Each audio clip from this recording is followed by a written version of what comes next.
Good afternoon, everybody. Salam alaikum, and welcome to Woking in the south of England. Not far from London, not far from Heathrow Airport. Welcome, Andrew, our good friend in the borders. And we're here in a very wonderful place. Oh, hi, in Phoenix and everywhere else. It's a very wonderful place, very special place to us. A place that Jill and I have visited several times before. This is the Woking Peace Garden, and this was constructed 100 years ago as a cemetery for Muslim soldiers from World War I. And recently it's been restored as a peace garden, and we were here in 2015 for the opening, attended by the Earl of Wessex. So let's go inside and explore.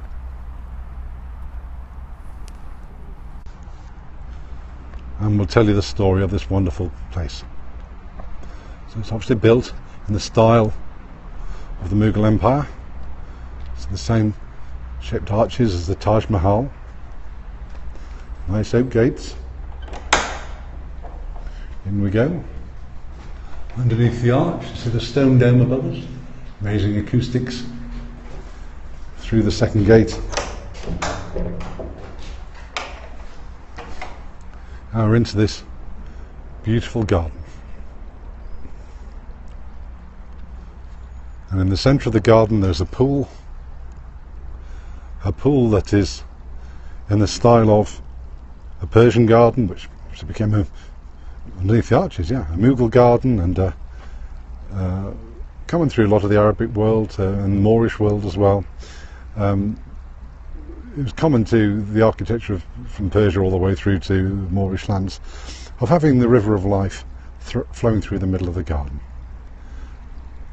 And there are benches and gardens all around, and at the end, good afternoon, and at the end there's the memorial stone memorial place. It's beautifully serene, Andrew. Yes, you'd really like it here. We're just off a busy road, and it's in a wood. It's in a beautiful quiet wood. A pine forest, very Scottish. You'd think you're in Galashiels or something here. Good morning. But we're not. We're in, it was a cemetery, but it's no longer a cemetery. We'll explain why. And it's now a peace garden and a place of remembrance. Yeah, that's right. Persian garden design, yes.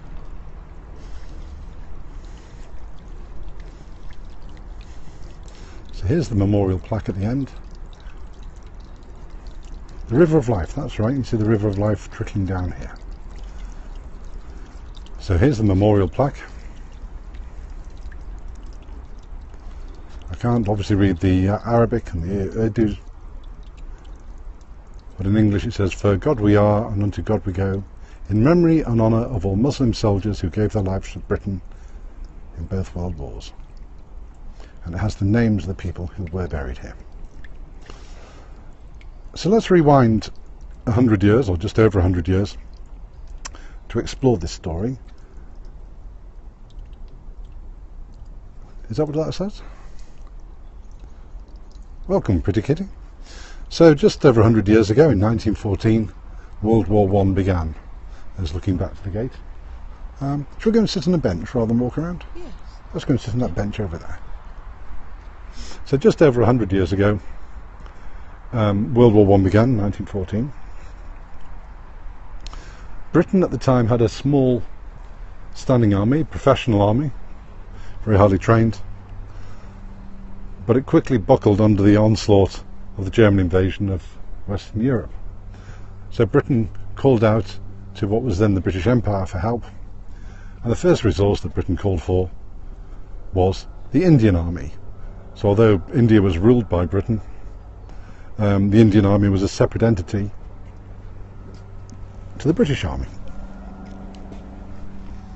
And so several regiments of the Indian Army were dispatched initially to fight in Africa, because there were German colonies in Africa and Britain needed to defend the British colonies against the German colonies. But as the Indian soldiers were travelling from India, little noisy plane going overhead, sorry about that, Thank you. As the Indian soldiers were travelling from Mumbai to Alexandria, it became apparent that the British Army in the Western Front was being absolutely hammered and they needed the reinforcements. So the Indian soldiers were diverted from Alexandria, landed in Marseille in October 1914, and then were rushed north to the Western Front. Can you imagine what that's like? You're a young man from what is today Pakistan or Punjab, obviously much hotter than Britain, and you land in France in October, and before you know it, on the Western Front in Belgium in November. It's raining, it's cold, it's snowing, it's hideous. And your uniforms are cotton, designed to be worn in India and in Africa. So despite having poor uniforms, despite being not being where they're expected to be, the soldiers of the Indian Army fought exceptionally bravely, held the line, and prevented Germans breaking through and taking Paris in the autumn of 1914. But of course this is war. Thank you, that's very kind. It's good to share them with the homeschoolers. But of course it's war. War's a nasty, brutal thing. People get killed, people get injured. Soldiers of this Indian Army who were injured were brought back to Britain to be treated, and a special hospital was set up in Brighton.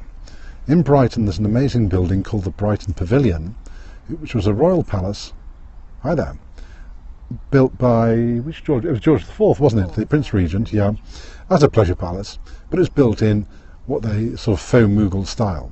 So I thought, because it was an Indian-esque building, I thought that would be perfect as a hospital.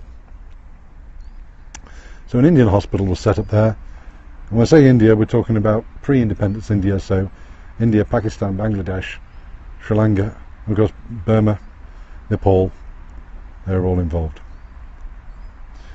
And the soldiers that died at the hospital, those who were Hindu and Sikh, were cremated on the cliff top near Brighton, and there's a memorial to them there.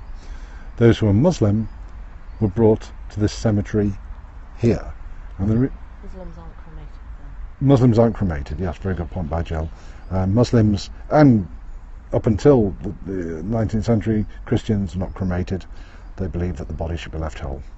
So a difference in tradition between Muslims and Christians on one hand, and Jews of course, they believe in burial, and Hindus on the other hand, who prefer to have had a longer tradition of cremation. But near this cemetery is the oldest purpose-built mosque in Britain. Half a mile from here, isn't it, Jill? Yes. Yeah. We passed it on the way here. It's round the corner. Wonderful building, built late 19th century, and at the time was the only really operating mosque in the UK, so it made sense to have a burial ground near this mosque.